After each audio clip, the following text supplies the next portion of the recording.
to the republic for which it stands, one nation, under God, indivisible, with liberty and justice for all.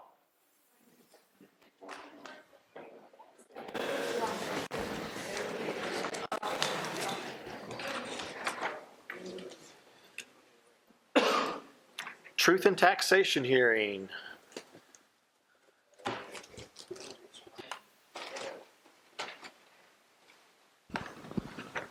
Okay, so this is our truth and taxation hearing. I have nearly 100 slides that I put together for everybody's entertainment tonight. We'll try to get this done before Christmas. So, once again, truth and taxation. So once a year, or at least once a year by statute, I have to present to the board what our fund balances are any one day of the year. So for consistency's sake, last year it was picked the end of the first quarter of the school year, or of the fiscal year. So I picked that one again. These are our fund balances as of that moment in time. In the future, I'll probably do a July meeting or a August meeting when we have all of our expenditures put in the books so that before new money comes in, all of our old money is still sitting there. That would be our true fund balance in that time period. So we'll get it twice this year. How about that? How important is the annual levy and local funding for our community and for our school community, excuse me. Our local revenue is estimated to represent about 45% of our total revenue that we will receive this year. So a portion is generated from fees, payments, interest that's earned on our accounts. CPPRT, which is a corporate property tax, and a major source is our local revenue through the property tax extension. The state of Illinois is expected this year to provide 49% of our school district's annual revenues through evidence-based funding, that's our EBF, and our categorical funding, transportation claim, and our early childhood grant. The transportation claim continues to shrink, if you'll remember from one of my previous reports. And finally, the federal government is expected to provide just over 6% of all revenue this fiscal year. This has shrunk from last year's 12%, and it is almost guaranteed to shrink again next year because the administration has already said that they will be doing away with Title II, Title IV. Special ed is predicted to stay the same level of funding, but that remains to be seen. And Title I will also be cut, unfortunately. So the programs that serve our students with greatest needs are in jeopardy, if not already cut. So that money has to come and made up somewhere. So the levy process is incredibly important. So you'll hear me say this often tonight, equalized assessed value. So I get out of the tongue twister, I will be calling it the EAV. But for last year, our equalized assessed value, the value of all real property within our district boundaries, was just under $321 million. So with that, what levies do we ask the county to collect for us through the extension?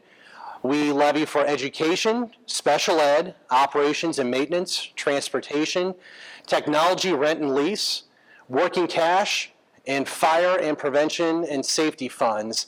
Those rates are set by the state and have a maximum amount that can only be changed through voter referendum, which we have not done. So an example of how this works is, for instance, the O&M fund has a rate limit of 50 cents per $100 of assessed valuation.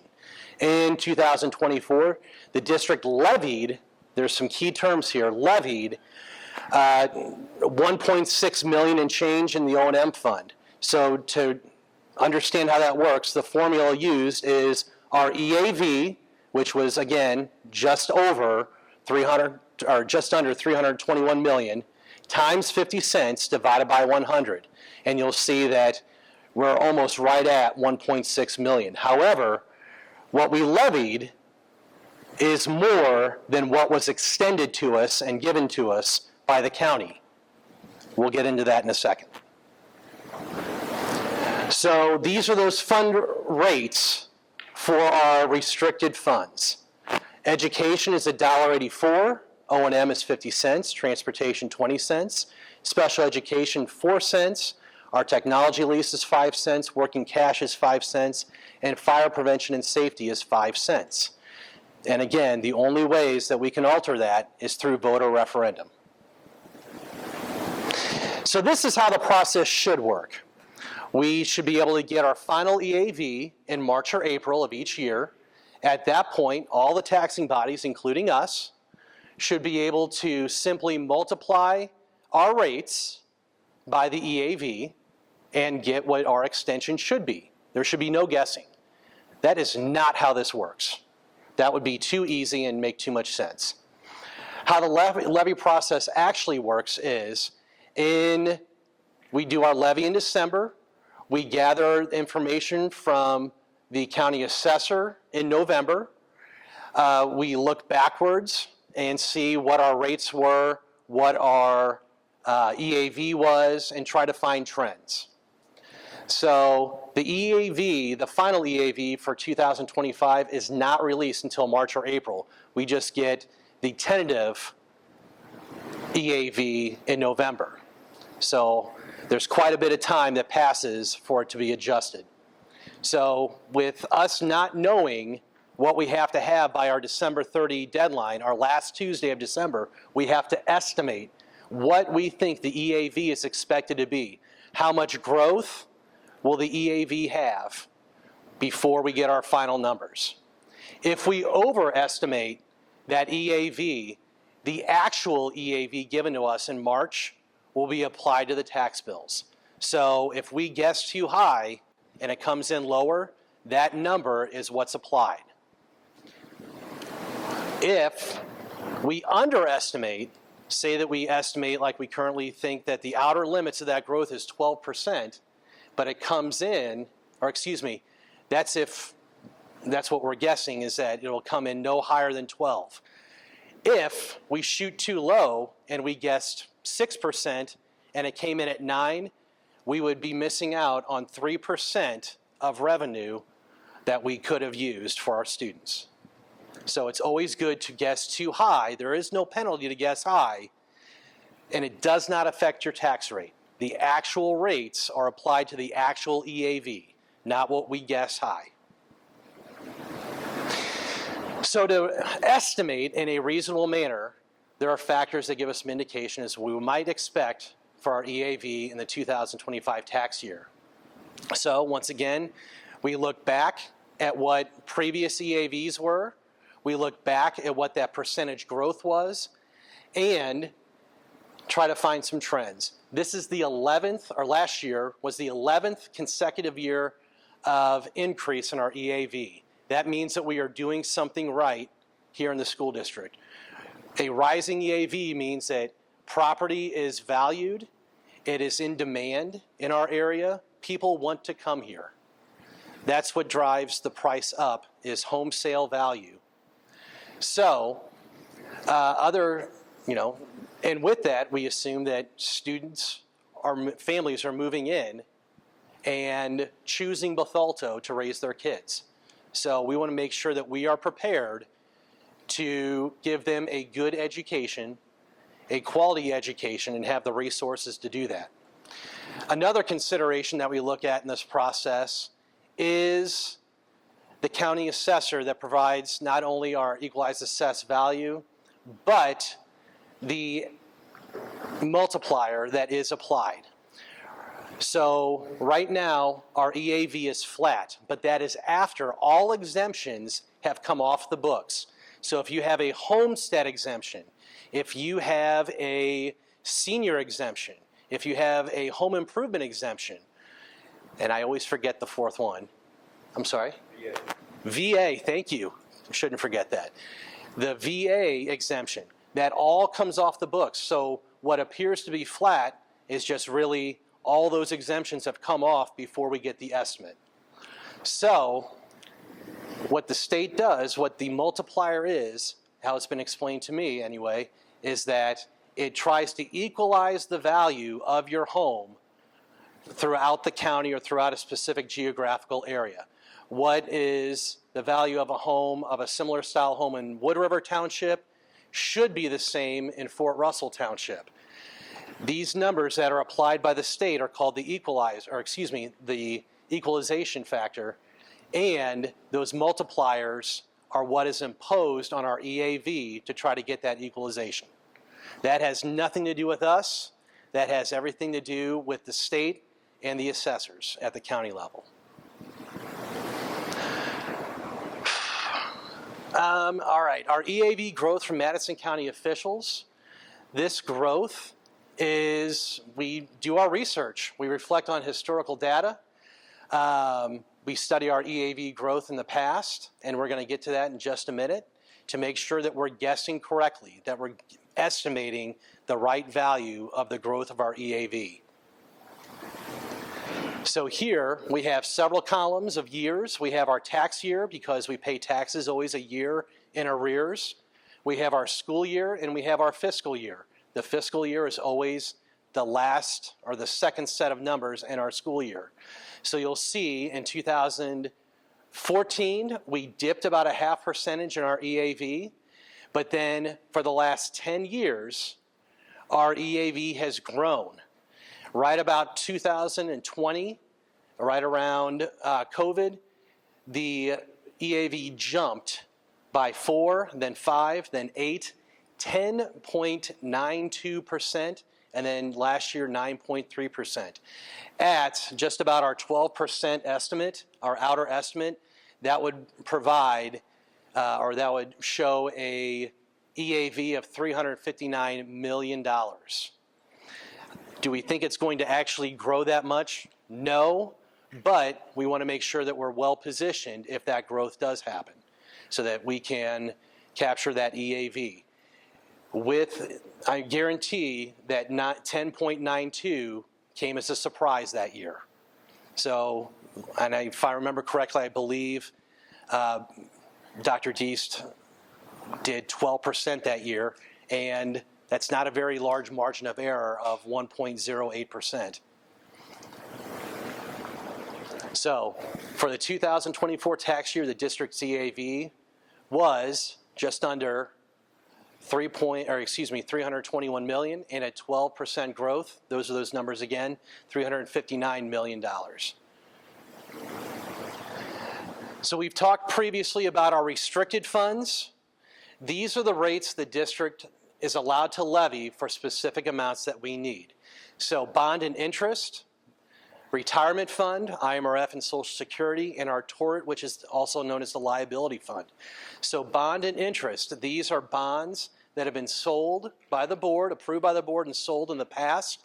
And every year, we pay this money back. It's just like your home loan. So we've used that money to invest in our buildings, and now we have to pay it back. We have a set of bond tables. The county also has a set of bond tables. With all of that money, they want to make sure that every district makes no mistakes and that we pay our bills. So when you saw in the black box in the newspaper, the aggregate levy, that is all of our rates minus the bond and interest. Where that comes in is when we take it to the county for certification, they will add the same number. However, to be responsible with our tax rate, we do the math as well and add that in to make sure that we have a total picture of what our rates will be, not just the aggregate. Our retirement fund, IMRF, that goes towards non-certified personnel's retirement. And then we have Social Security and Medicare. Social Security goes towards our subs, and Medicare is towards everybody. And then we get to our liability fund. So what is this tort fund? So this prioritizes the safety of our students and employees. It helps reduce our risk of legal action against the district in many cases. So One of the things that's very cool is our Blue Point crisis management system that comes entirely out of tort. If you're not familiar with it, which I think most of us are teachers in here, that you guys are, but I'll say it anyway. It is the pendant that our teachers and administrators wear to where if there is a intruder in the building, at a moment's notice, they can push that button, trigger a lockdown, and hopefully save lives. That has been very talked about in the media this year. We've had it for, Dr. Griffin, 3 years. It's up there on the wall too. It alerts everyone in the Yep. building. So it's a fantastic tool for our safety of our students. Our SRO salary is entirely out of tort. Our athletic trainers, to make sure that our students are not going to hurt themselves in competitions. Our security equipment, such as cameras and door access, those are taken out of tort. And if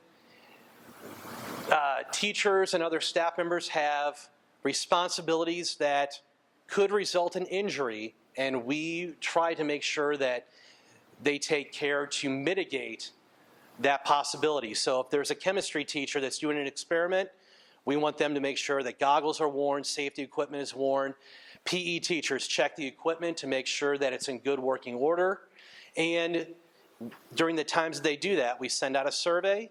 They record the time that they have put into it. We extrapolate the data, multiply it, and then we can, if it's a percentage, we apply that to tort.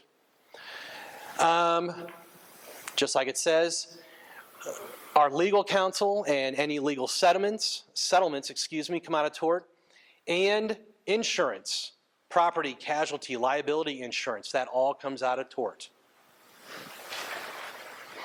So this is a table from last year into this year. You'll notice again that the levy, that's what we ask for. The extension is what we actually get.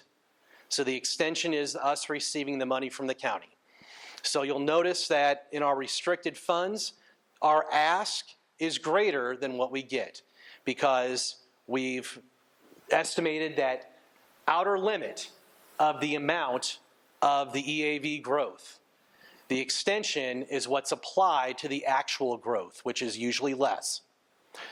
So since we put 12% in the growth in the newspaper, we put 12% on this chart.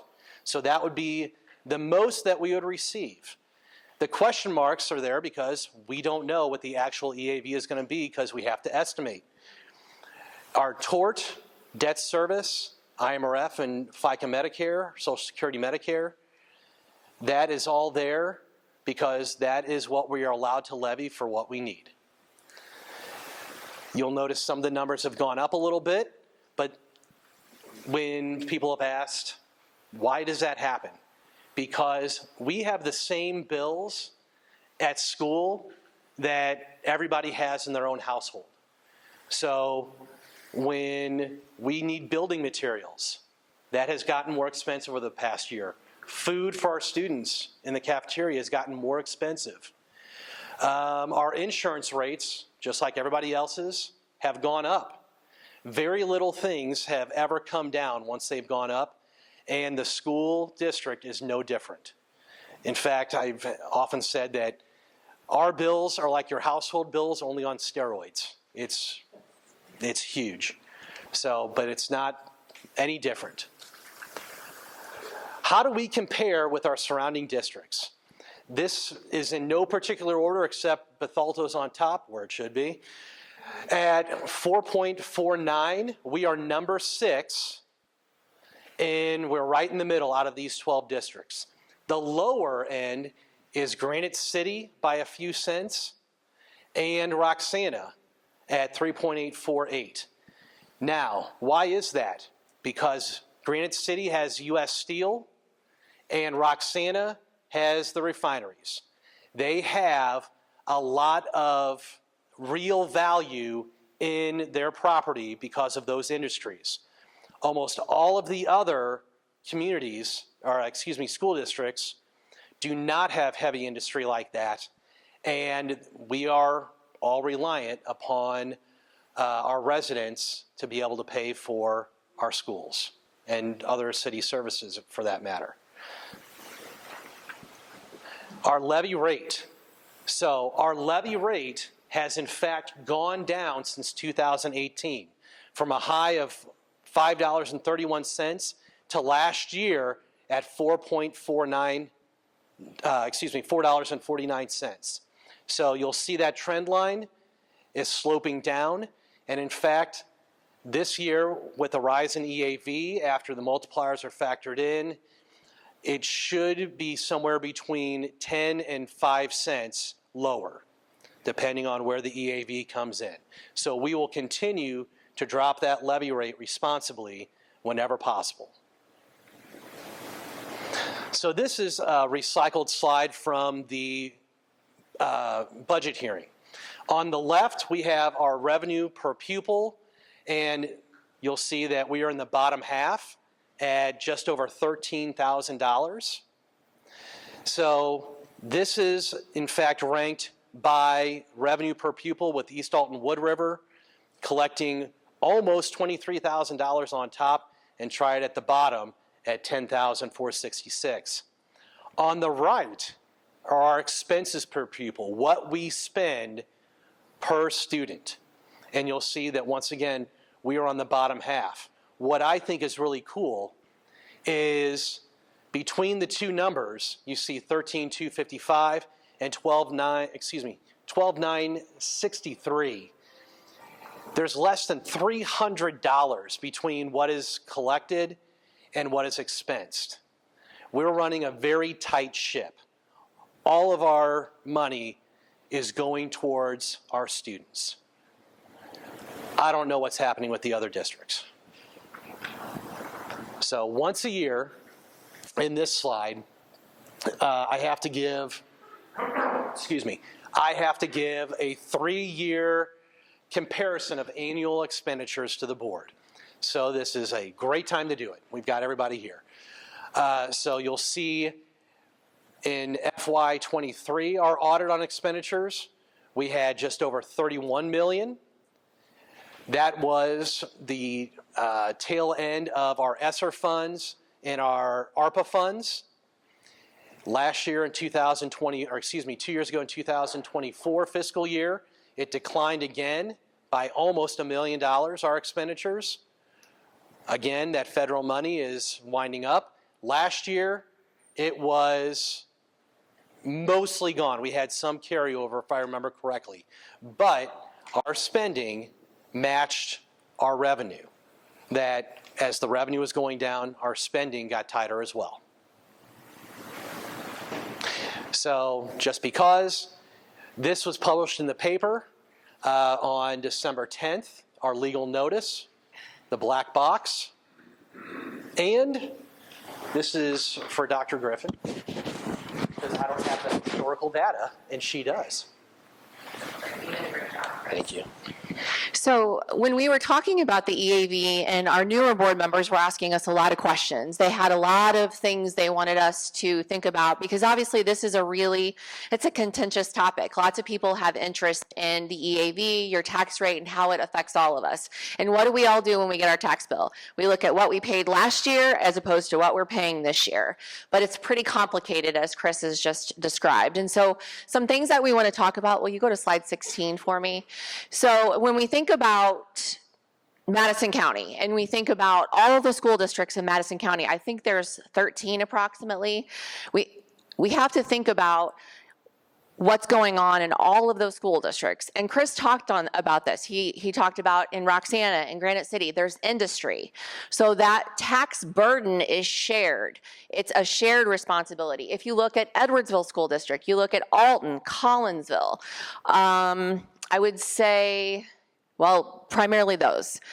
Those are all districts with a lot more commercial growth and commercial properties than what we have in Bethalto. And I would say the school district that is the most like us is Triad School District, even though they have more commercial growth than what we do. But that tax burden is shared when it's a district with a lot of commercial properties or there's industry. In Bethalto, that tax burden lies squarely on the shoulders of our residents, because there's not a lot of commercial property here. There's just not. And so we have to think about those types of things when we're talking about a levy and we're talking about our tax rates. Can you go back to my consideration slide? The other thing that we talk about when we're looking at considerations on how we levy and we look at what we're doing in the school district, we've met, one of the questions one of the board members had was, hey, why don't we have more commercial growth in Bethalto? Why don't we have more businesses coming into our community? And I shared with them, I said, I've met with the previous 2 mayors about that. Some of our school board members have met with the mayors with me.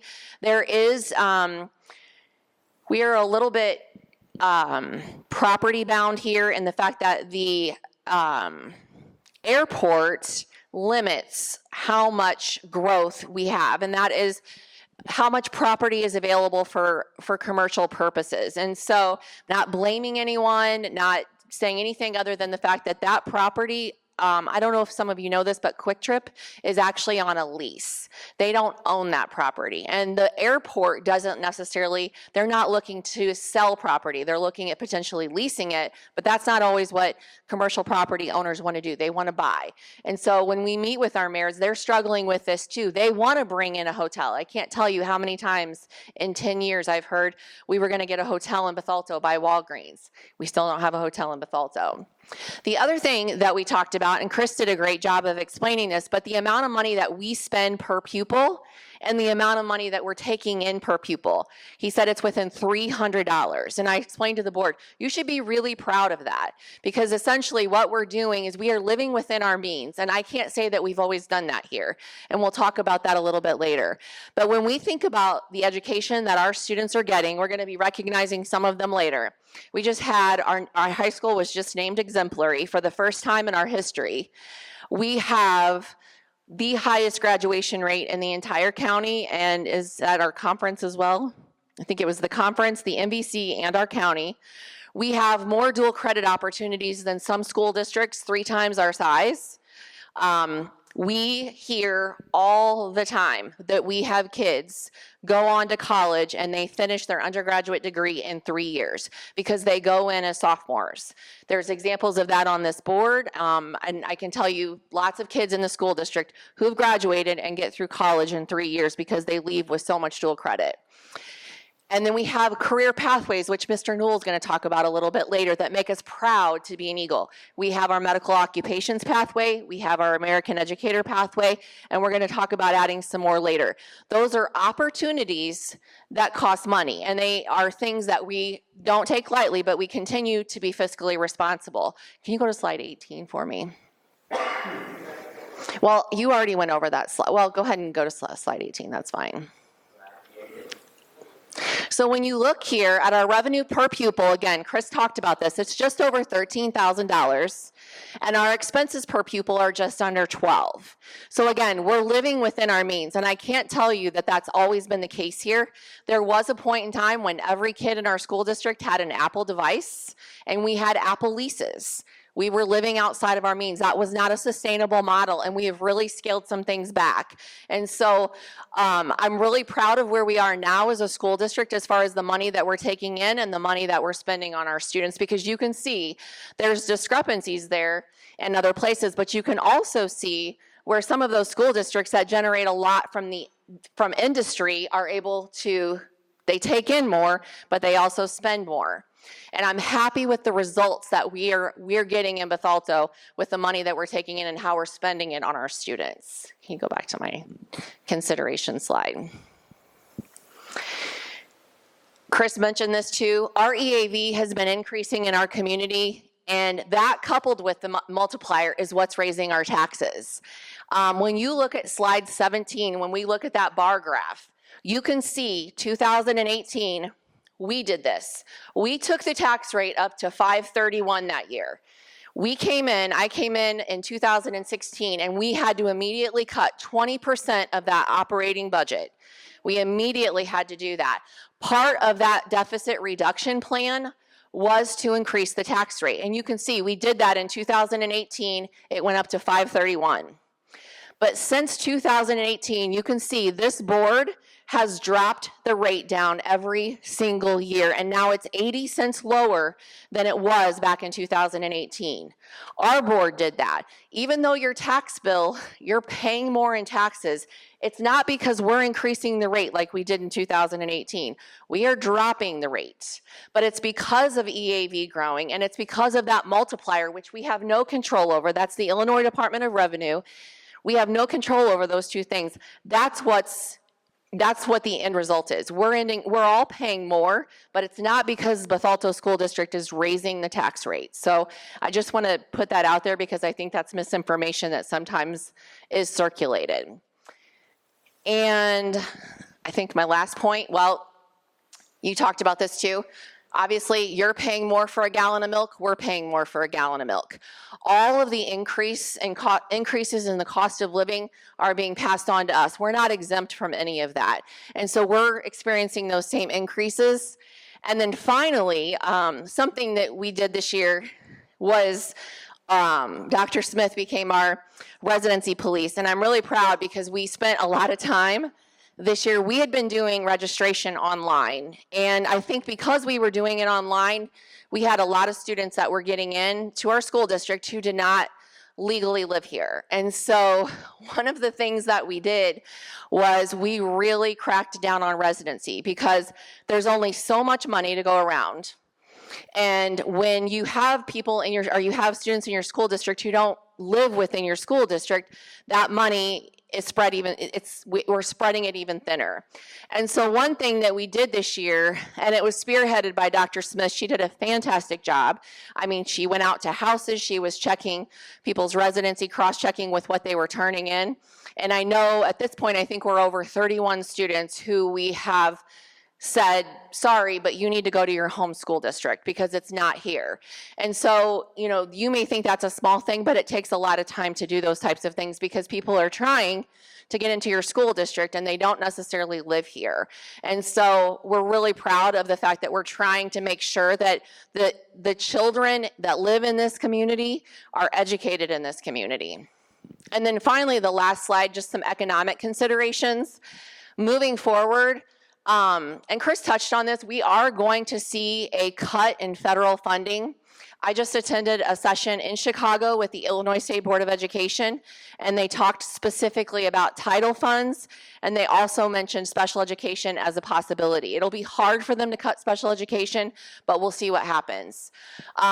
Those grants, we have people in those grants for Title I and Title II. We have people that are paid in those grants. Those positions are going to have to be absorbed somewhere in our budget. Our goal moving forward is to forecast which jobs we can absorb through attrition due to enrollment decreases potentially at the elementary level, and then those that we cannot do without, and we're going to talk and hear about that a little bit later. When we're working to provide potentially an additional college pathway, that might require us to hire an additional person. But then again, we're going to continue to look at enrollment and make sure that we're making decisions that fiscally make sense. The other thing that we have on the horizon is a significant purchase of a new camera system across the school district. Our cameras are 13 years old. Unfortunately, I was at the high school earlier this week helping out or learning a little bit about a discipline situation that we were trying to manage. And of course, I asked Mr. Newell to pull the cameras up so I can see. The two cameras that we saw, there was no visibility at all. We could not see what we needed to see. And so what we plan to do as a school district is write the COPS grant. The COPS grant is about a $500,000 grant, and it's a matching grant. So we're hopeful that we will write for the COPS grant. Hopefully we'll get the COPS grant, and then the district tort fund, we will do that through our safety and security, that unrestricted fund that Chris talked about earlier, and pay for the remainder of the cameras and the security system that we're going to need to implement. And then finally, I would just like to end. I know, again, it's a controversial topic. That's not lost on us. We understand. We pay high taxes in this school district. I pay them too. And so I just want to remind you, though, it's our school district that brings people to this community. It's what brings people here, and we need to continue to invest in our staff and our people who in turn invest in our children. And so we just had our second Eagle Eye discussions, our second round of Eagle Eye discussions back in October, and you heard it over and over and over again. Didn't matter if we were at the middle school or the high school. People said, I moved to Bethalto because of the school district. I came here because I wanted my kids to be a part of this school district. And so that's what this levy provides, that local portion of the revenue that we need to sustain what we're building here and what we're continuing to build moving forward. So thank you.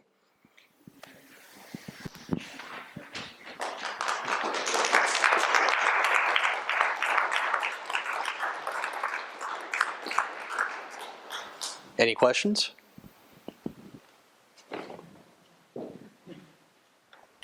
Any public comment?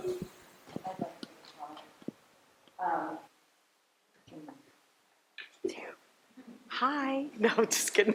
I just want to say, obviously, there's several of us that are new, and we're watching, we're hearing, we're listening, but we're also trying to be available, going to the schools, talking to the teachers. And there's been a lot of things that have kind of changed in the climate in the schools. Like, I'm there meeting the teachers and staff in the units, and we've been to all of the schools now, several of us, just to say hey and thank you and tell us about what's going on. And there's been a lot of things that have been eye-opening. Kindergartners that aren't potty trained. You've got teachers that are not complaining, they're thankful for class sizes, but you take into consideration, you've got children in the classrooms that aren't potty trained because they're not being potty trained at home.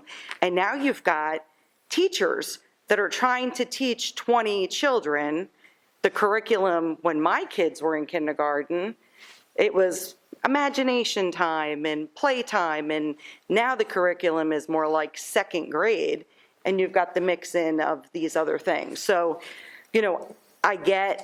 I'm a taxpayer here too, and so we're asking all of these questions. I think several of us, I know Samantha and I were on a Zoom with Chris this week. I know Dallas and Mike were in meeting with Chris this week. We're not ever looking at this and just going, okay, we're investing and spending time and understanding. I think we have great school district. I mean, I've been saying that since my kids started in pre-K, I've got two. But we also need to think about what brings people here. It's the schools, and how do we support the teachers and the staff? Like one of the things that we're talking about is, okay, so these teachers are trying to teach 20 kids, but you've got one that needs a diaper changed, or there's behavior issues, which seems to be on a rise, and it's everywhere since COVID. So now we're sitting here going, how do we help support the teachers? Do we maybe look at bringing in and not that we want to spend money, but we need to be able to support the people that are here at the schools to make it better. So I just want you to know that we don't want taxes to go, none of us want taxes to go up, but we're trying to do, and we're looking at all options on how to support teachers, support the staff, and keep it all fiscally responsible, because I can imagine anybody that's, everything's expensive, but I can imagine with a fixed income, it's even worse. And we have people in that too. If we could find some commercial, that would be amazing, but I don't know how to make that happen. So I'm sorry, that's all I just wanted to say. It's not an easy decision any of us make up here.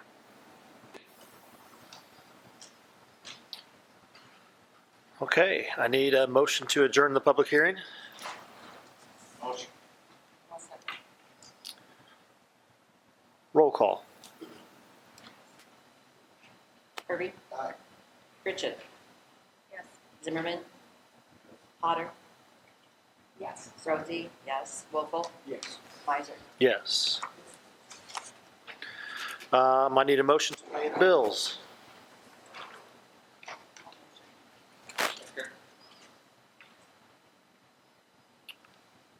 Roll call. Kirby? Aye. Pritchett? Yes. Zimmerman? Yes.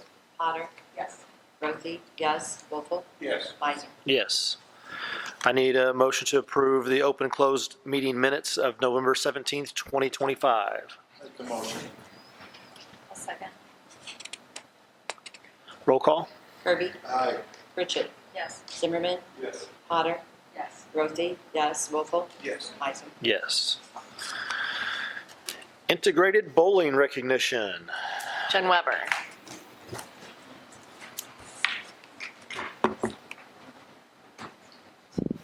All right, if I could have our bowling team, an amazing coach, please come forward.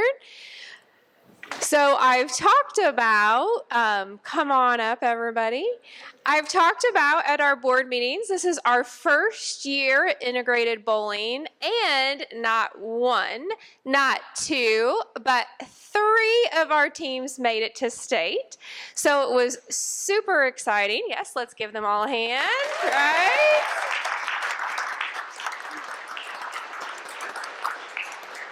And we got a 2nd place, a 3rd place, and a 4th place.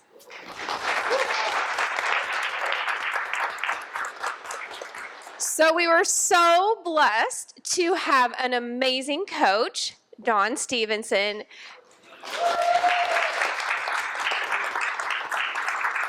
who not just only volunteered, but she can actually bowl. So I'm going to have her introduce our team, and, or do you want me to? Okay. All right. Actually, I'm going to have you guys. Do you want to introduce yourselves? Why don't you say your name and say what place your team got, okay? I am Caitlin Thornton. I got 3rd place. I'm Mariana Silva, and I also got 3rd place. I'm Allie Trechler, and I got 4th place. Can you say your name? I'm Abby Close, and I got 4th place.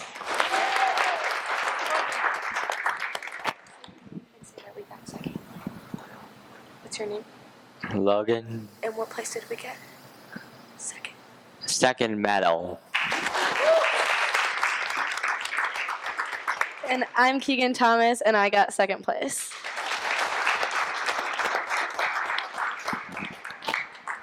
So we went on December 6th. We went to Decatur. We drove all the way up there. They had a long day. Everyone did great. And then Allie drove all the way back and did a fantastic job at basketball and even made all-conference team that night.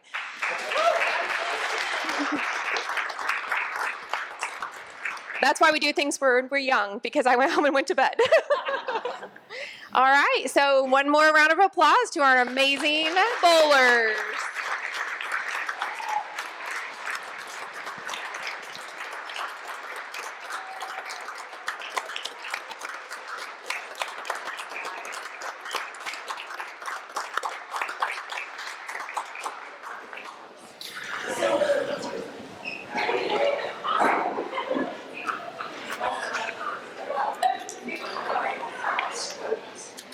All right, CMHS Student Council update.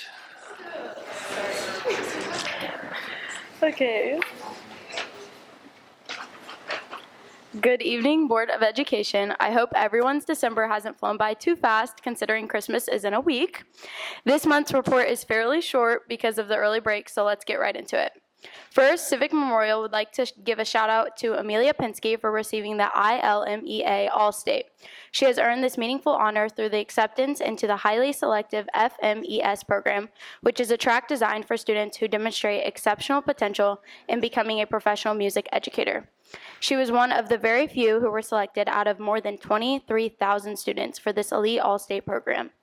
I am sure I'm not only speaking for myself when I say we are so honored to have such hardworking students at Civic Memorial High School. To kick off the holiday season, CM was able to have an amazing snowcoming week with many dress-up theme days, such as PJ Day, holiday headgear, flannels, ugly Christmas sweaters, and Red vs. Green Day. To end this semester, last week, CMHS had our seasonal Christmas assembly, and it was a great hit.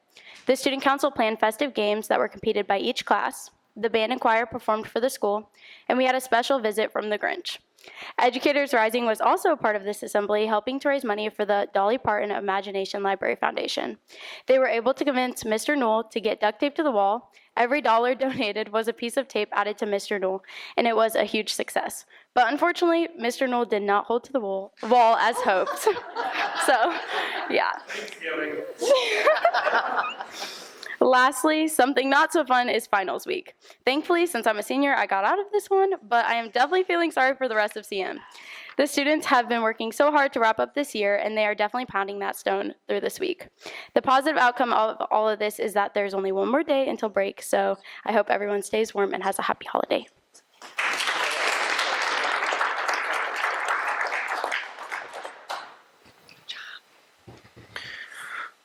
Okay, CMHS presentation, school course handbook. The choir concert, there's a band and choir concert tonight. So that's why some of our people are gone across the street.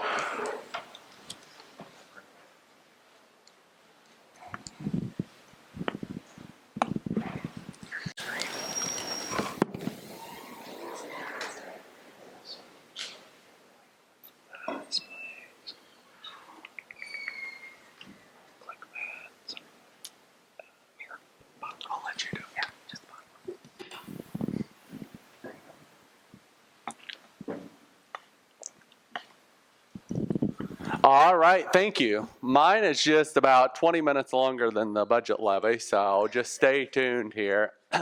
Not really. So I do want to talk about the student course handbook. We always approve it in December because we start in January, February enrolling kids for the following school year. So it's hard to believe that time is near. In October, I got asked the question, what is next for CMHS? And it always goes back to our mission statement to cultivate those high levels of learning, an environment of mutual respect, to prepare students for post-secondary readiness, or what I like to call CM Next, life after high school. Like, what are we going to do for our students next? Because we have made so many gains, and that's what I'm going to talk to you about tonight.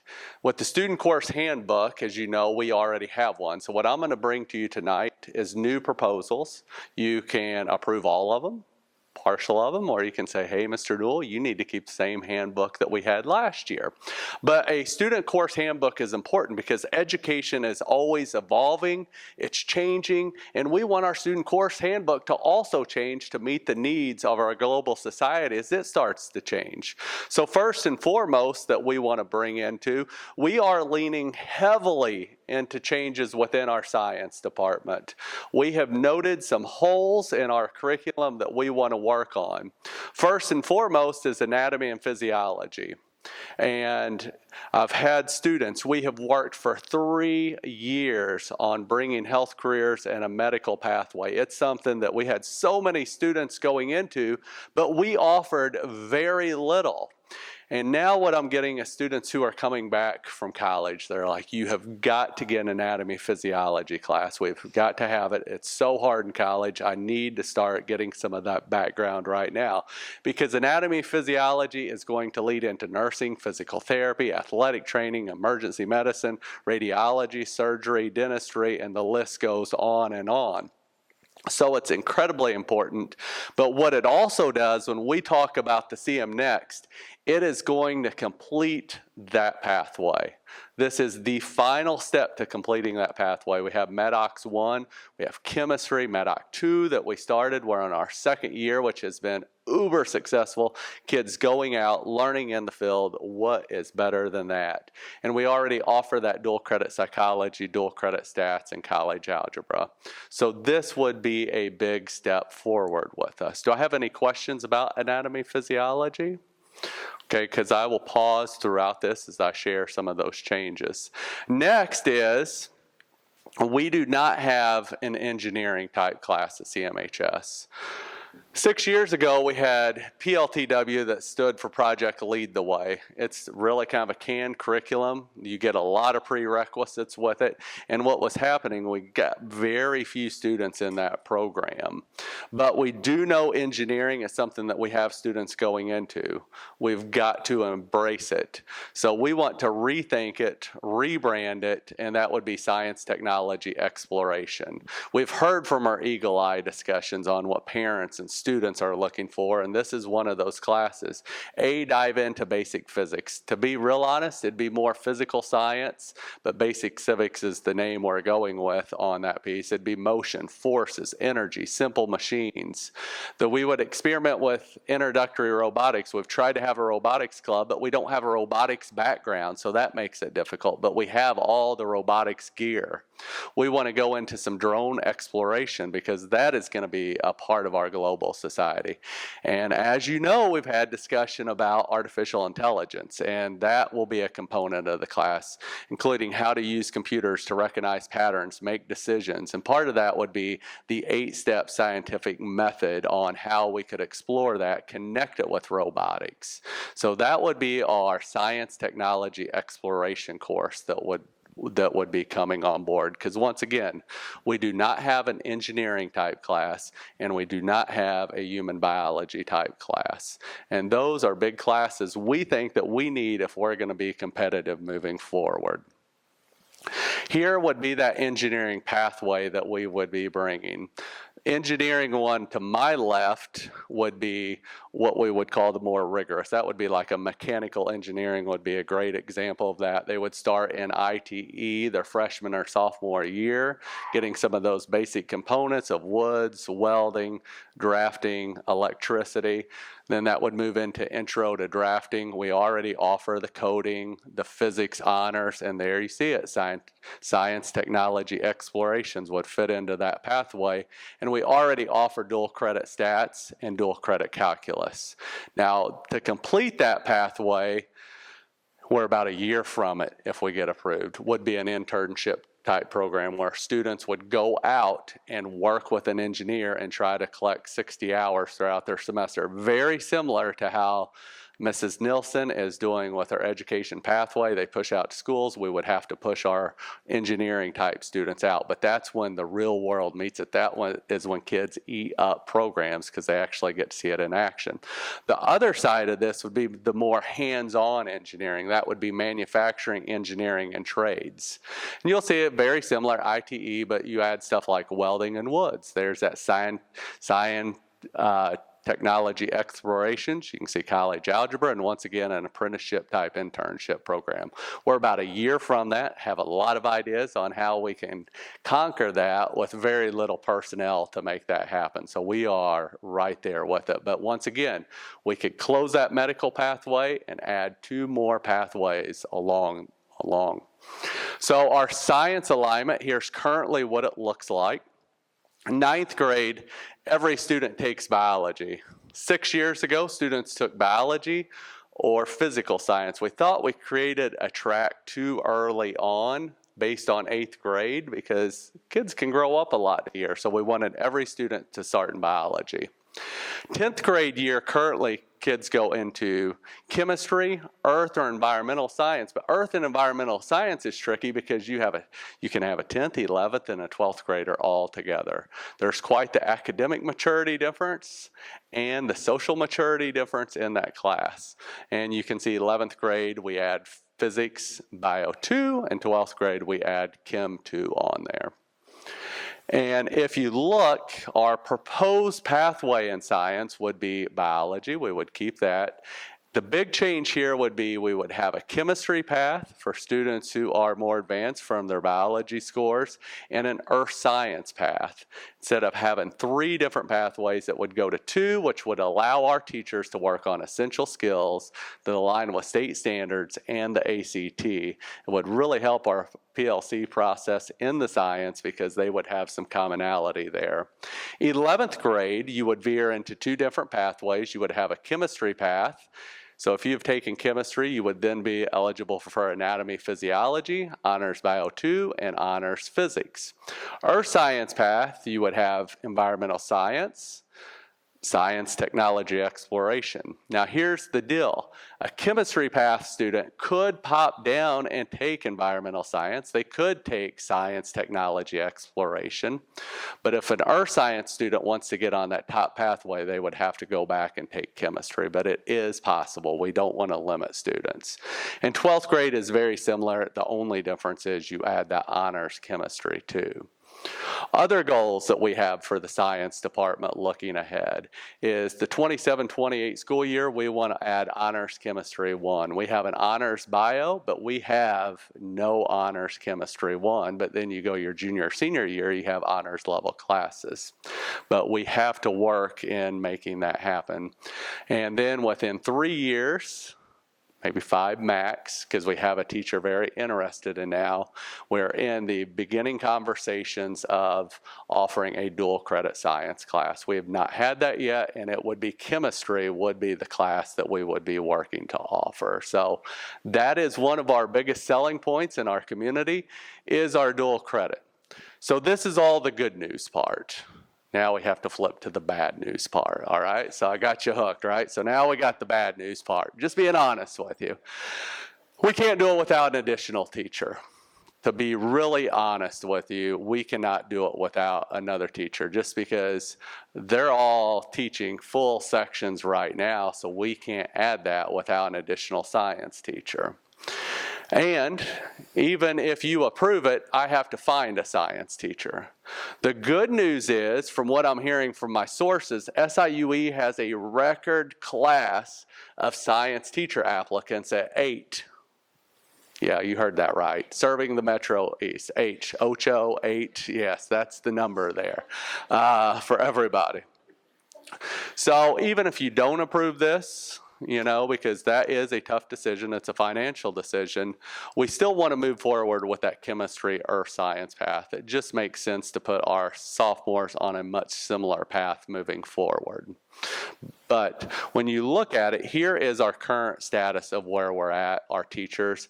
I'd like to point out this is Mrs. Bachman, who you approved the last board meeting, who will be moving in as our science teacher. That's the position that was left vacant by Mr. Meyer when he took over for assistant principal. She has a chemistry background. She is the one who is very interested in a dual credit chemistry degree and working that. She's very physics oriented. I would also like to point out Miss Rogers. We all think of her as math, but she teaches one section of earth science here and there. And at times, Mrs. Henderson teaches one section of earth science because we can always go beyond those numbers under our current parameters.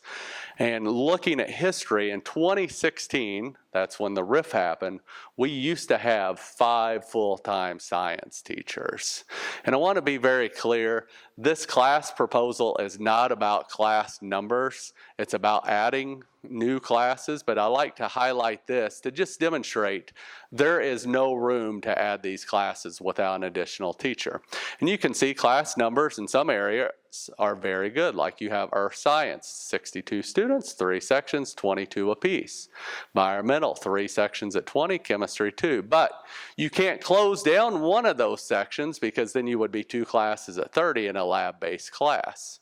You can see our Chem 1 numbers go up to 27, Bio's 25, Honors Bio's 27, Physics is 25, sometimes we have 28 kids in Physics, so those get large, and that's under perfect scheduling scenario. You can see like Mrs. Wallace' first hour of chemistry has 27, this one has 24, but we can't balance those due to the student schedule. But if we're gonna make that move into the pathways, what's next? It is science is where we would like to move on that aspect of it. Do we have any questions or thoughts about the science proposal piece of it? What's the enrollment in 8th grade? That is a great question. I think it's about 175. Am I right, Alyssa? Tell me if I'm within 5. Oh. Somebody moved in last month. I know. So, yes. Any other questions on that piece of it? All right. So the next piece, this next one is minor. and relative. We're going to change our names from construction trades, advanced construction trade, trade apprenticeship, just to Woods 2, 3, and 4. And you might be asking yourself why, because it confuses our kids. And it's a simple build up. They see the name and they're like, oh, I can't do that. Well, you were just in Woods 2 and you did a great job. You can do Woods 3. So it's really just to streamline our process. We're also moving our ITE, which is our most baseline woods and welding class, just to 9th and 10th grade. Quite honestly, 3 years ago, it was just open to 9th grade. Then we opened it to 10th grade. This year we opened it up to 11th grade. There's just too big of a difference from 9th to 11th grade. We want to keep that in there. But we do want to give students an opportunity, if they miss that boat later, to get back in, and that would be our DIY that would just now be open to 11th and 12th instead of 9th through 12th grade students. So that's just minimal changes. And then our last change, which is a little more than minimal, right, medium, okay, would be is our education pathway with Mrs. Nilsson is going excellent. The purpose of that was to get more students interested in education because we have an education shortage, and Mrs. Nilsson has done a phenomenal job with that. And so, but here's the problem. She teaches 7 out of 7 periods. So she comes to me and she says, Mr. Newell, I want to teach another class. I'm like, where at? Between lunches? Like, we'll squeeze one in during study hall? I don't know. And so she said, really, our ECE class, early childhood education, is a full year that can be taught in a semester to open up a window for another class. And we've been working on what could we do with dual credit. Special ed is the big shortage. It's where we probably have the most students interested in going into, 48% of our ECE. We've started that conversation. We are feeling confident with LC that we can get that approved for dual credit, and that would be intro to special education. Once again, expanding our dual credit opportunities for our students. And that is the course handbook update.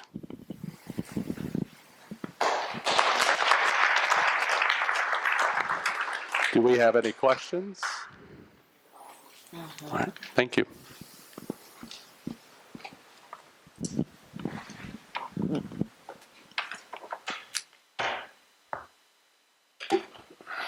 Parkside presentation.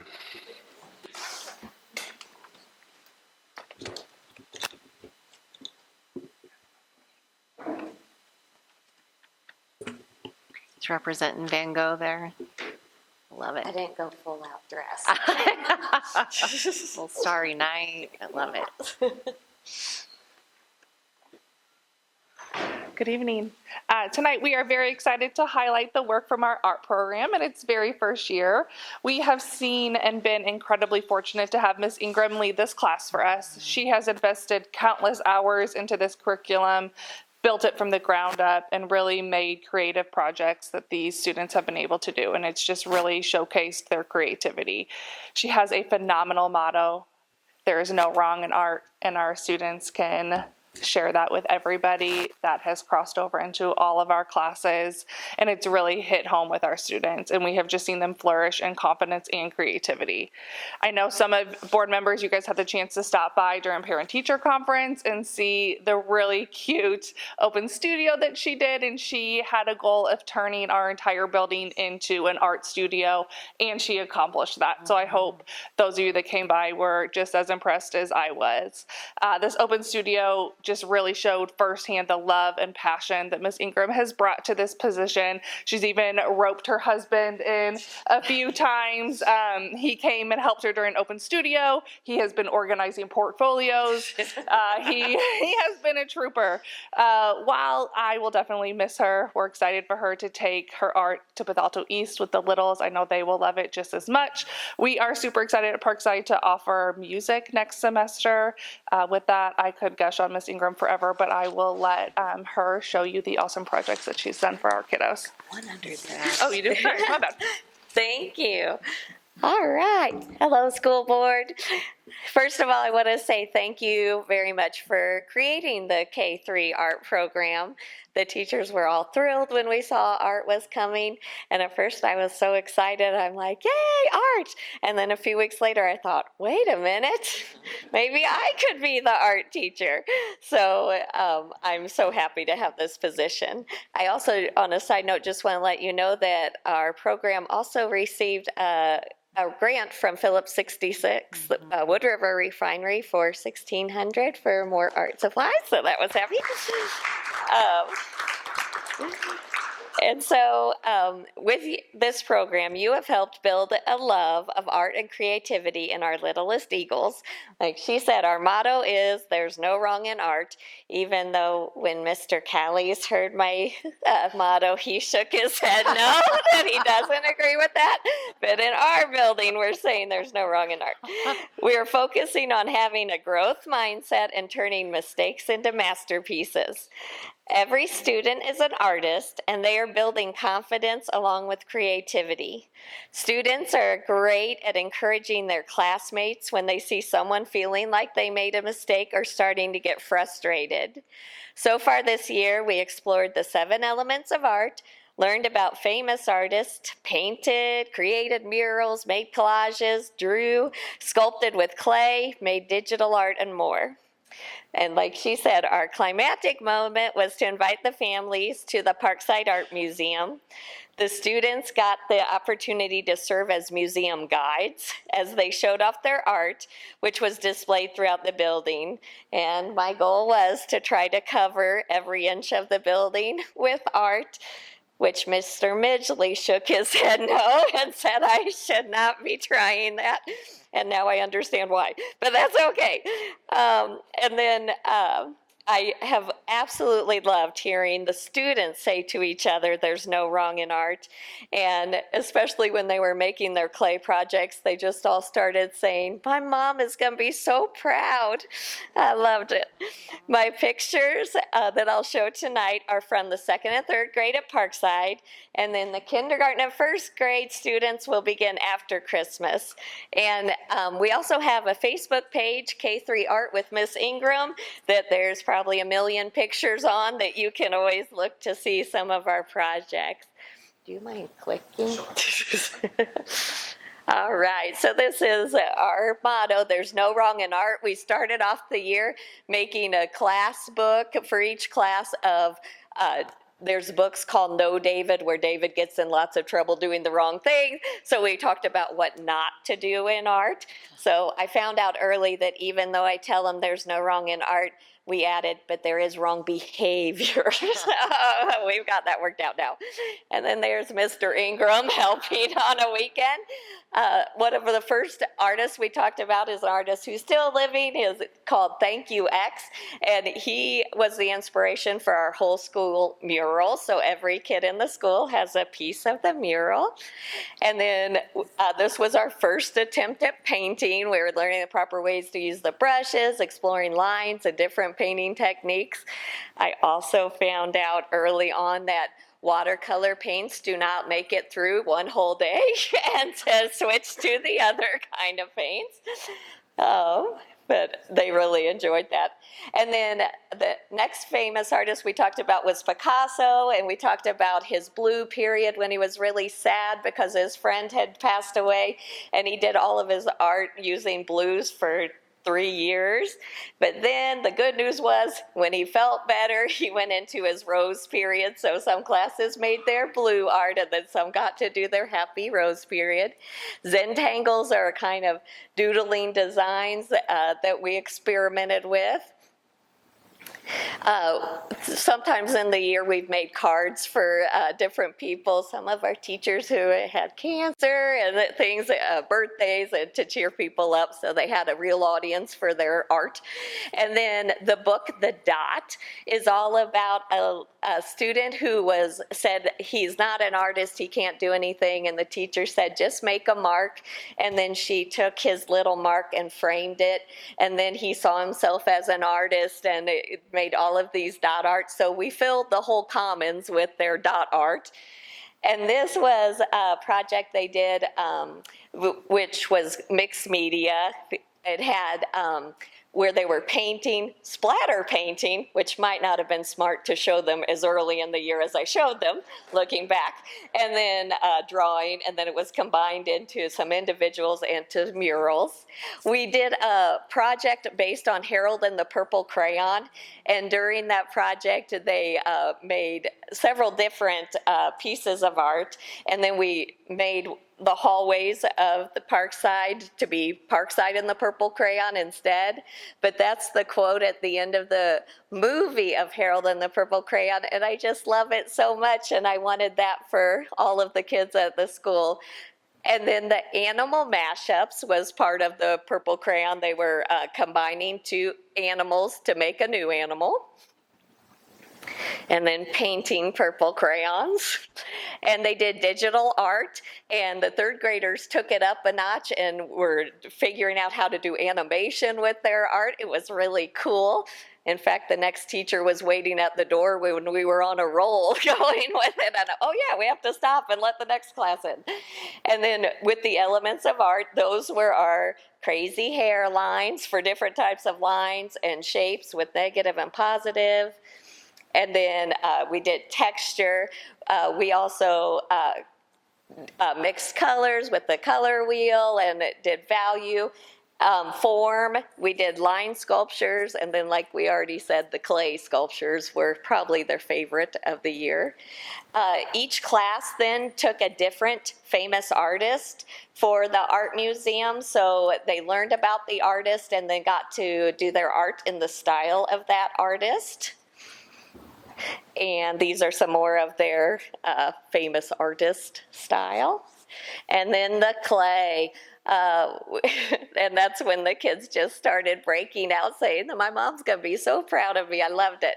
And whereas I had told them they could make anything they wanted for the art display, after I said that, I thought, ooh, I hope that doesn't backfire on me. But the good news was the most rebellious thing they did was make a 6-7, and I was fine with that. We did hand art with the designs.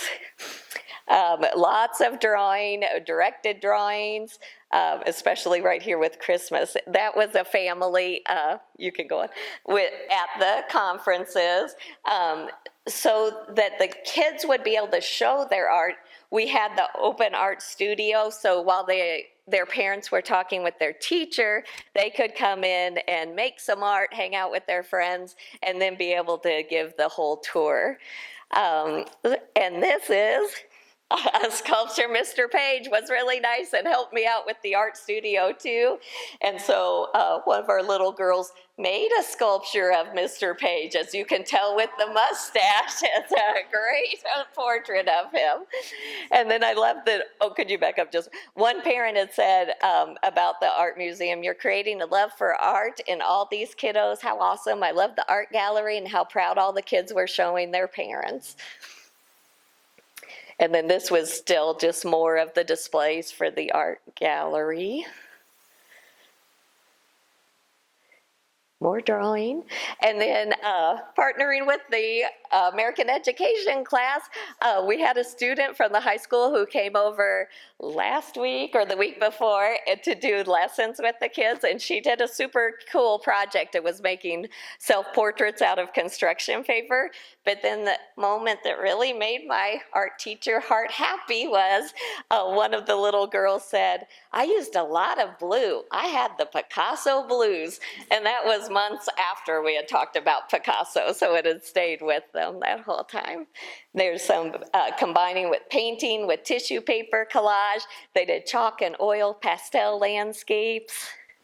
And then for our fundraiser this year, we did, they designed cards, and then the parents could buy a box of their cards, and they came out so cute. Those were all made by our Parkside kids. And on the right, you can kind of see on the back, it gives the child's name and the year and that they're from Parkside. And then, because this is our year, no presentation would be complete without the 6-7. So whereas I started off doing a 6-7 art lesson in the class, I found out that was insane. And so then at recess, we did 6-7 art instead. And then if you want to click on just the link there, or you can even escape. And this is the motto that we start every class. You might have to unmute it at the top of the video.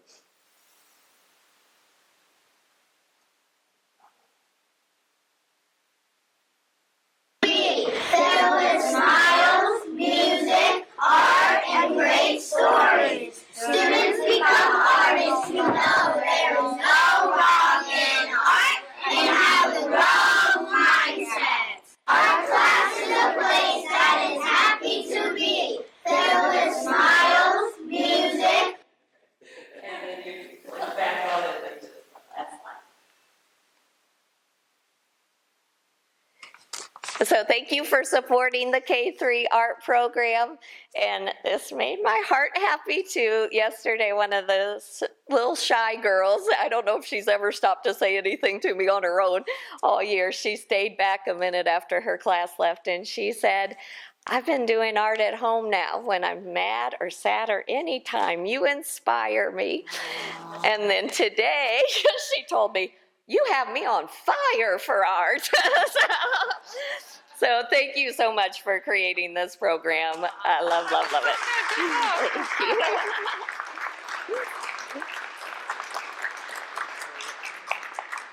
We have really, really loved having Art, and Miss Ingram is, I just cannot imagine a more perfect person to do this position. So we are so grateful for her, so grateful for the board adding Art. As you can see, our students have just absolutely loved it.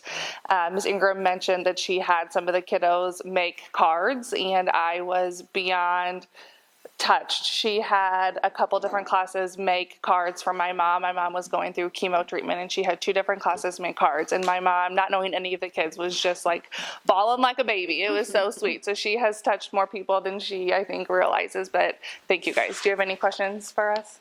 No? All right. Thank you. Thanks, Abby. Thank you.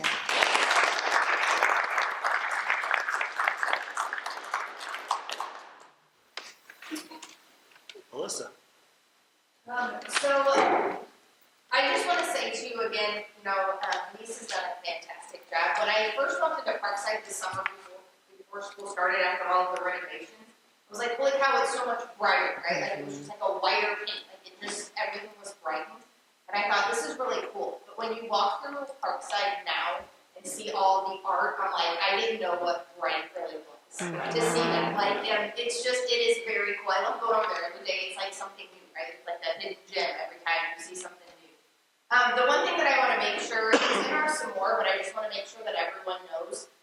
So this year, we just got done with our Christmas concert at Bethalto East because they had music first semester, and Ms. Ingram put on the art show at Parkside. So next semester, art and music flip-flop. So Parkside, who didn't get a Christmas music concert this year, will get a spring music concert. So I know we had some parents that were a little nervous and upset that they thought they weren't going to get a music concert, but they will. And then the Bethalto East will have art display and an art show going on there. So we are spreading that across everyone. So I said it was in our s'more, but I want to make sure everyone knows that. Mr. Moore talked a little bit about the expansion of the science classes, and he talked just briefly about how they used to use a lot of the Project Lead the Way programs. We still use those at Trippy because they are a great foundational starting camp curriculum to be able to open up a lot of these opportunities that our high school has taken and run with in the science classes. I'm really excited. This week we found out we have written for an expansion in the Project Lead the Way grant, and so we'll be able to not only continue to offer what we are, but Ms. Gibson and I are working on adding an additional science class to be offered at Trippy under the Project Lead the Way program. And that also is, you apply through Project Lead the Way, but then they tell you who your sponsor is, and you are also sponsored by Code 66 under that. So I will say that company has made a large impact on our district and the number of funds that they support. But so we'll be talking to you a little bit more about the new science path that the middle school will also be taking that will help line up with what Mr. Newell was talking about at the high school. I can't believe it's the end of the semester already. This year has flown by. But we've done some really great things. One of the things I think that is really exciting as well is with our AI committee. So tonight on the first read is a recommendation for some AI policy. It's not the procedures yet of what we're going to follow, but it's for us to start on that path. And then the next step that we're at, the policy committee, or the AI committee, is going to be, when we come back in January, we're going to be getting some training so that we're all on the same page with what exactly we're looking for, but we're also expanding that committee to now getting more teachers involved so that we can start piloting some things, but we're also going to add students onto our AI committee. Mrs. Nielsen and her American Ed class answered some kind of overview questions about their thoughts about AI and its place in schools. But so then we're going to be inviting students to be a part of that AI program, or that AI committee, because they obviously will be very much impacted by the decisions that we make from that committee. So I'm excited about that and to keep you updated. And then the other thing is I just want to say thank you to the staff and the parents in our community that completed the calendar survey. We had 567 responses to the calendar survey, and so I am thrilled for that. So the calendar committee will meet in January to look at that proposed, or create a proposed calendar that we will then bring to the board at the February committee. So I know that always is the question, like, when's the calendar coming out? When's the calendar coming out for next year? And so the committee already has dates scheduled, so we'll be meeting in January, and then we will have a proposed calendar for the board in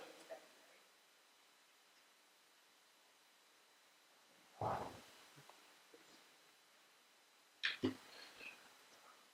These are kind of cool. I know I submitted my written report, but there was two things that I wanted to highlight. One is our financial reporting on the website. I've been working really hard to make sure that that's meeting deadlines, that it is accurate, and that it is complete, actually, that reports that have been posted in the past are continuing to be posted to the present and meeting all statutory guidelines. The second was the microphones. I'm going to brag on Tyler a little bit because it's finance.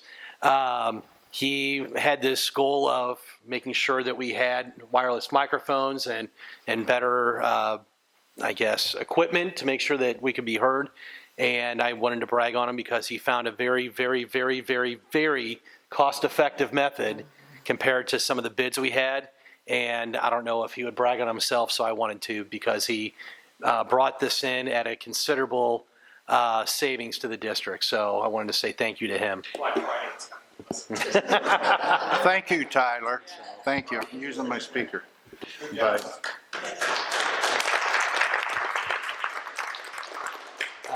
And any other questions about my report? Okay, thank you. This is super exciting. I want to thank anybody who was around Bethalto and gave to the Tootsie Roll campaign. You know how you give them $1 and you get a Tootsie Roll? Because last week when I was in IEP meetings, shocker, Michelle Gowen, who is subbing for my secretary while she's on maternity leave, texted me all excited because someone had dropped off a check from the KCs. And so she called to thank him, and he said, well, that's just your first one. You're going to be getting another one as well. So it's very exciting because those funds are what I used when we really try to get our students out into the community and field trips and things like that. So when there's, kind of a need, I have that fund. And so that was super, super exciting. So if you know someone in that group here in Bethalto, tell them thank you. And that's it.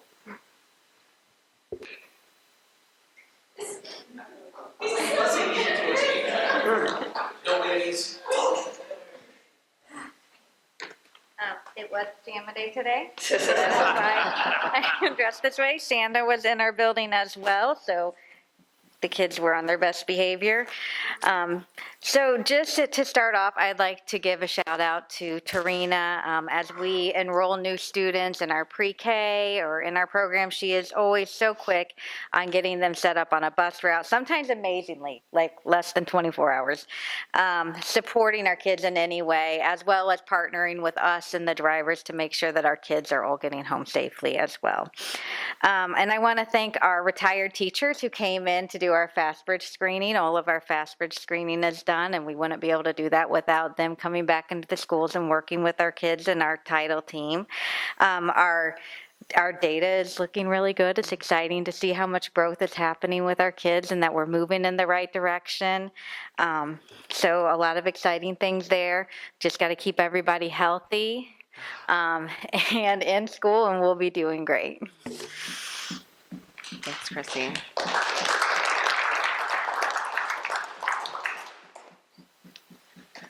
Okay. Yeah, we have all of the holiday celebrations going on right now. Santa was in on Monday. We had a staff scavenger hunt today.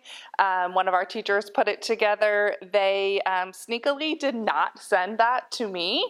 And then I found out this morning why, as I'm walking down the hallway and a teacher is yelling, Abby, I need to sit on your lap. And I'm like, whoa, what is going on? They're like, we have to take a picture of sitting on the principal's lap, acting like you're Santa, telling us what we won for Christmas. So we all had a really good laugh. I'm like, I don't think you can ask that, but we'll take a picture. So that was super funny. We will survive tomorrow. It'll be fine. We've had all of the dress up days, just like Bethalto East did. We had our positive behavior assembly today, and it was a minute to win it games. It was so cute. So check our Parkside Facebook here the next couple days for all of those pictures. The kids had a really good time.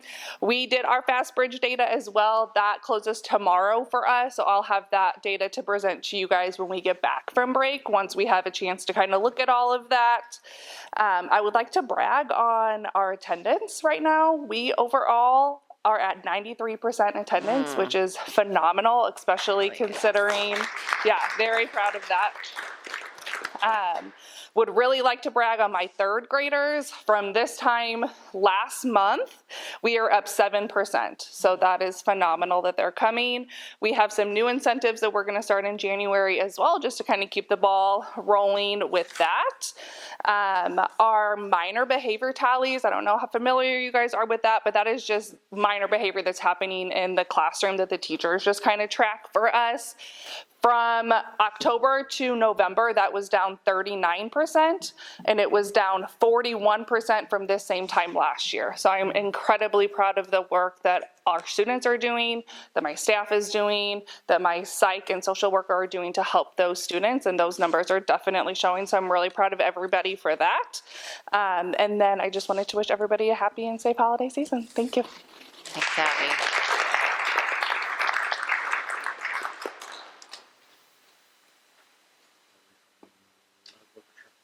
They're at the Christmas concert, yep. I like this getting moved up toward the middle.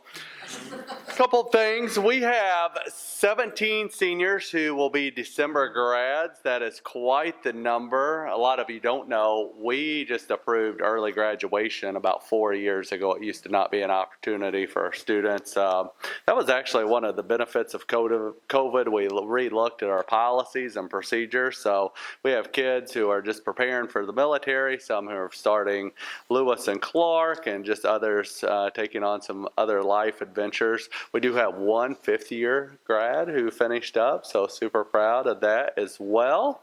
And this year, we just got our Illinois State Scholars. We had 21 Illinois State Scholars, which is quite the number. You know, we had been trending down, I would say, probably 16 was our average. Right there around COVID, we got down to 10 Illinois State Scholars, and we reworked our systems because, you know, that standardized testing with ACT, SATs figured into that, but 21 this year, which is quite the number. So super proud of the faculty, staff, and kids and family members for that.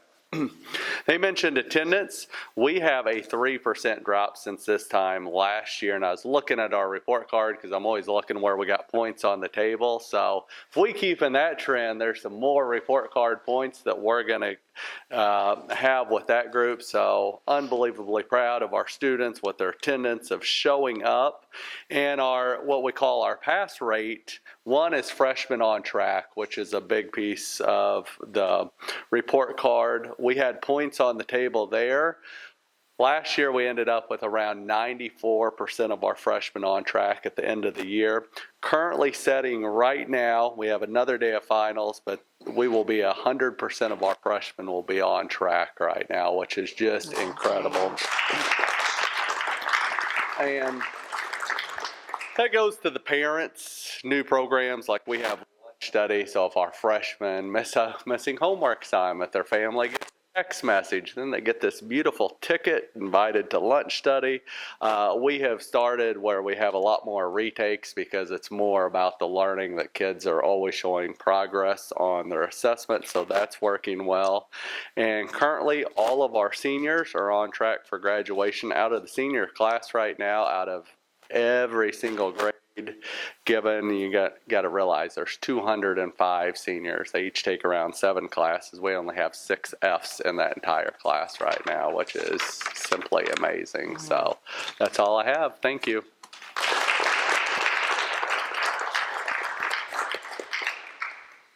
Bill? Yeah, just a quick shout out to Tyler again. If you haven't been down by the Arboretum by Parkside, the LED sign is now up and running. It started about 4 o'clock yesterday afternoon. I was all excited. I called Tyler, couldn't get a hold of him. Texting, he was out there 8 o'clock this morning, getting the fire up and going. It looks great. How do I get one of those, by the way? Is that a presentation? I could get a slide. Arboretum's all lit up on one side, and yeah, we had to dim it down a little bit. Our side was all lit up on the other side. I still don't see the yeah. And then another shout out to my maintenance crew with the electric storm a few weeks back. We were out at midnight, and schools looked pretty darn good for students and staff. 7 o'clock.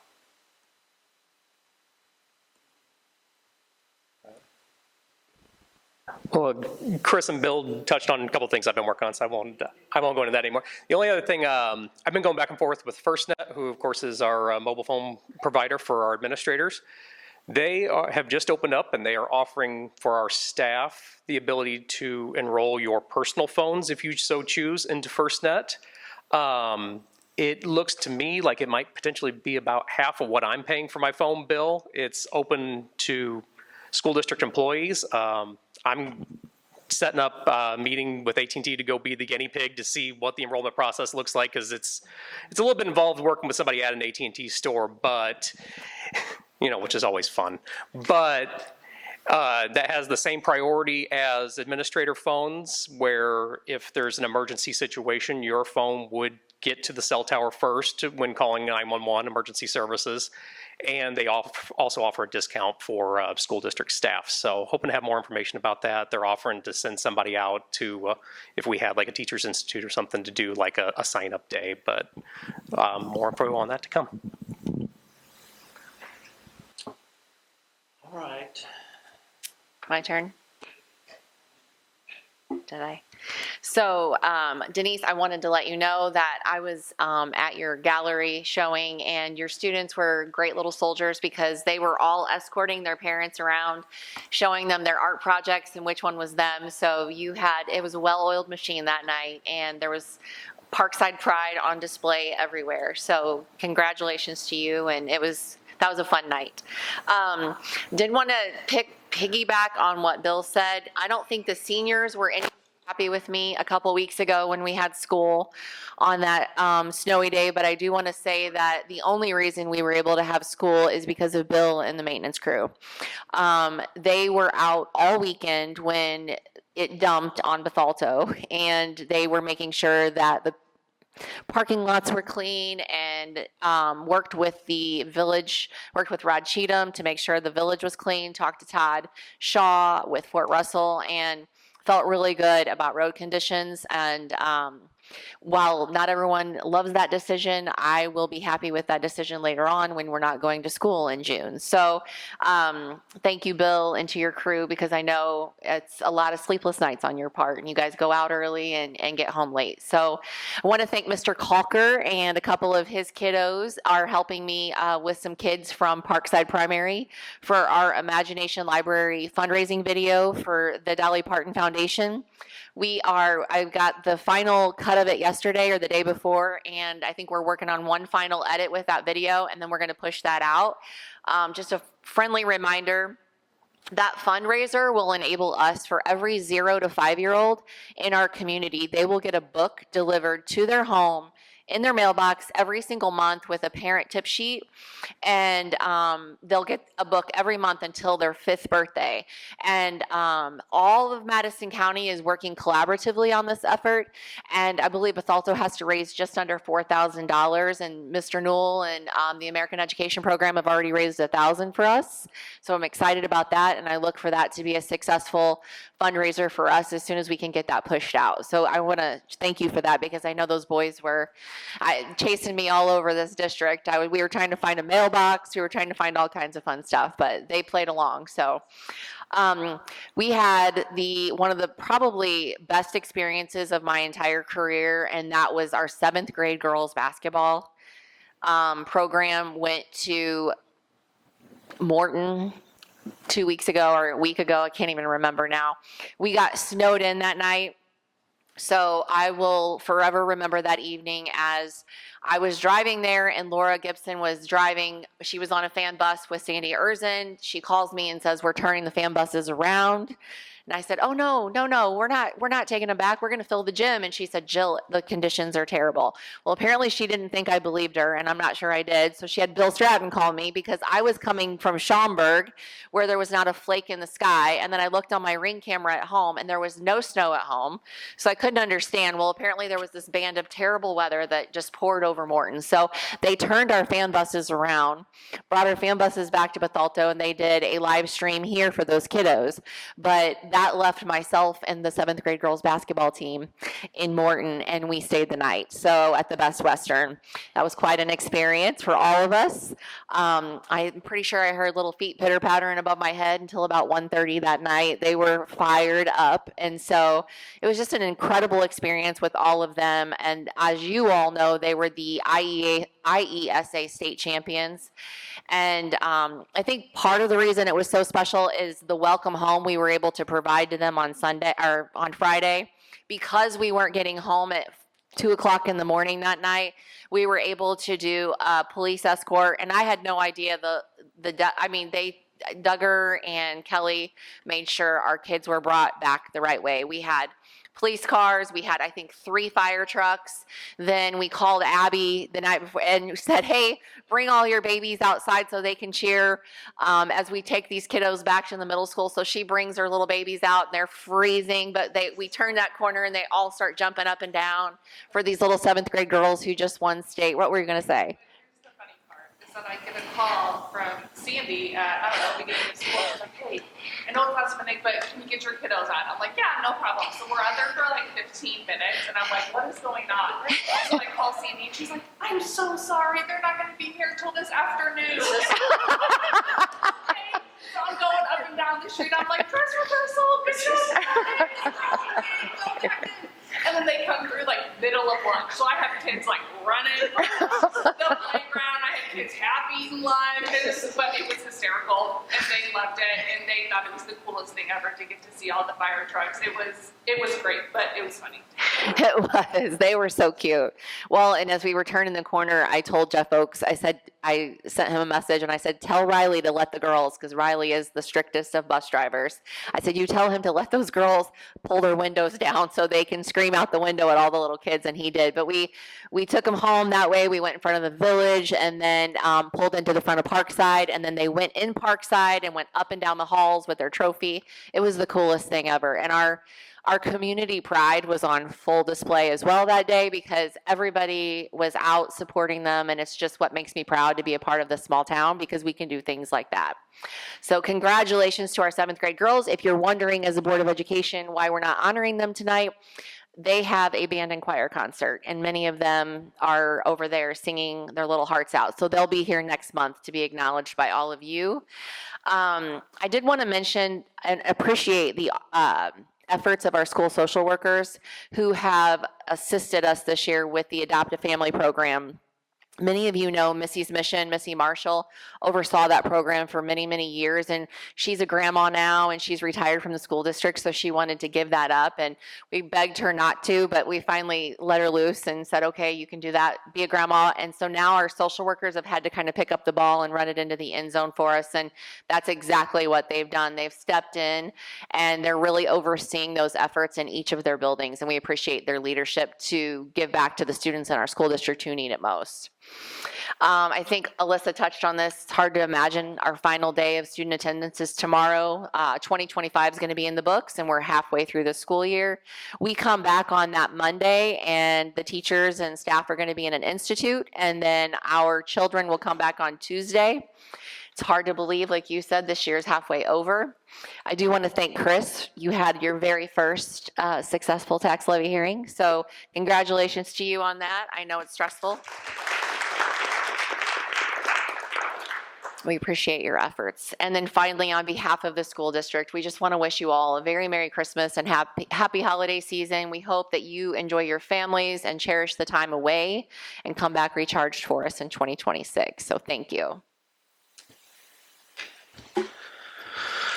Okay, I'll take any public comment on any action item listed on the agenda. Okay. I need a motion to review and approve the personnel actions. Certified hires, Ethan Coley, CMHS math teacher. Non-certified hires, Kelsey Clayton, bus monitor. Alan Hunter, custodian, TMS Bethalto East. Samantha Smock, special ed paraprofessional, Parkside. Caitlin Williams, special ed paraprofessional, Bethalto East. Non-certified extended leave of absence, Caitlin Smith, paraprofessional, Parkside. Non-certified leave of absence, Ann Hussey, special education paraprofessional. Non-certified resignations, Julie Heineman, pre-K parent coordinator, Bethalto East. Destiny Stover, school monitor, Parkside. Alexis Gillis, custodian, Sherby Middle School, Bethalto East. Exempt hires, Ann Hussey, permanent substitute, Parkside. Heather Fuller, permanent substitute, TMS. Extracurricular hires, Jared Shields, assistant track coach, CMHS. Nick Vaughn, boys assistant co-soccer coach, CMHS. Braden Young, boys assistant co-soccer coach, CMHS. Braden Pierce, 7th grade head football coach, TMS. Braden Wells, 8th grade head football coach, TMS. Vinny Kafaza, assistant football coach, TMS. Kaylin Aiello, girls assistant soccer coach. Extracurricular resignations, Bob Hill, assistant football coach, TMS. Corey Smith, 7th grade assistant football coach, TMS. Extracurricular volunteers, Corey Smith, football, TMS, and Megan Zini, girls soccer coach, CMHS. Okay, I need a motion. Mr. President, Yes. I would like for the board to reconsider Caitlin Smith's application for leave of absence. Okay, we'll take that off this one. So all the other personnel actions except the Caitlin Smith? I need a motion to approve those. Motion. Oh, hold on, sorry. Second.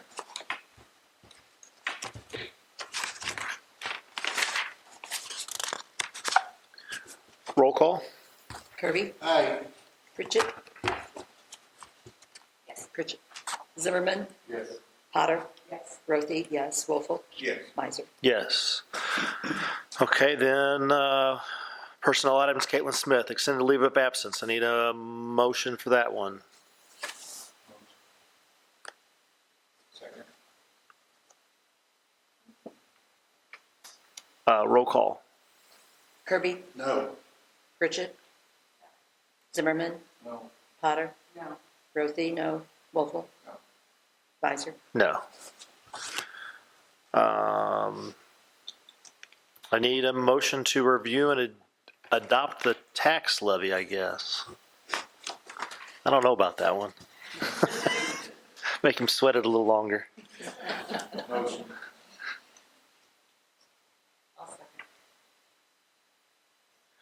Roll call. Kirby? Yes. Pritchett? Zimmerman? Yes. Potter? Rothie, yes. Wolfle? Yes. Miser? Yes. I need a motion to review and approve the new substitute teacher's daily rate of $130 to take effect January 2026. Make the motion.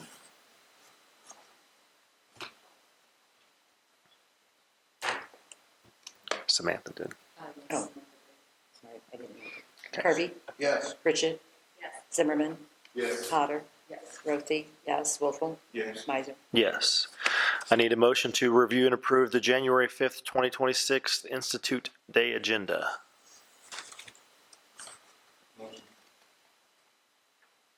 Is it you down? No. Sorry. Roll call. Kirby? Yes. Pritchett? Zimmerman? Yes. Potter? Rothie, yes. Wolfle? Yes. Miser? Yes.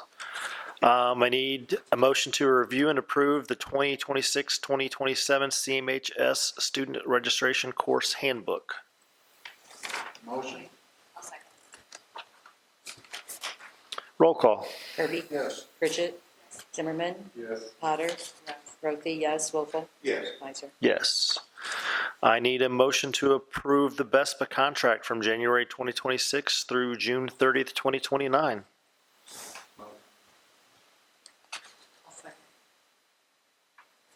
Roll call. Kirby? Yes. Pritchett? Zimmerman? Yes. Potter? Rothie, yes. Wolfle? Yes. Miser? Yes. I need a motion to review and approve the hazard mitigation agreement with Madison County. Motion.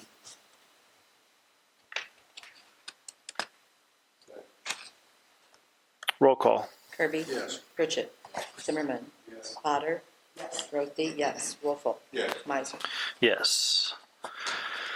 Oh, I need a motion to review and approve board policies, first reading, 7140, search and seizure, 2120, board member development, 2150, committees, 2270, discrimination and harassment on the basis of race, color, and national origin prohibited, 410, fiscal and business management, 430, revenue investments, 480, accounting and audits, 4140, waiver of student fees, 4190, targeted school violence prevention program, 510, equal employment opportunity and minority recruitment, 590, abused and neglected child reporting, 5100, staff development program, 5190, teacher qualifications, 5200, terms and conditions of employment and dismissal, 5220, substitute teachers, 5280, duties and qualifications, 620, school year calendar and day, 640, curriculum development, 660,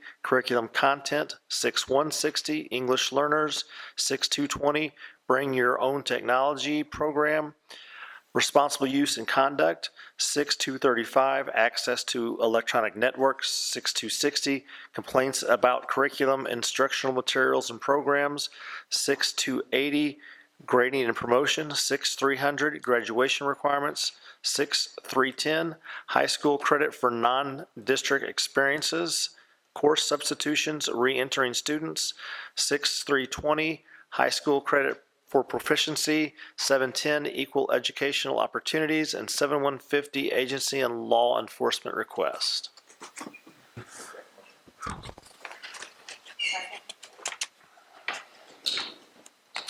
Roll call. Kirby? Yes. Pritchett? Zimmerman? Yes. Potter? Rothie, yes. Wolfle? Yes. Miser? Yes. Any discussion items? Okay, I'll take any public comment on anything at all. I need a motion. Need a motion to adjourn. Need a second.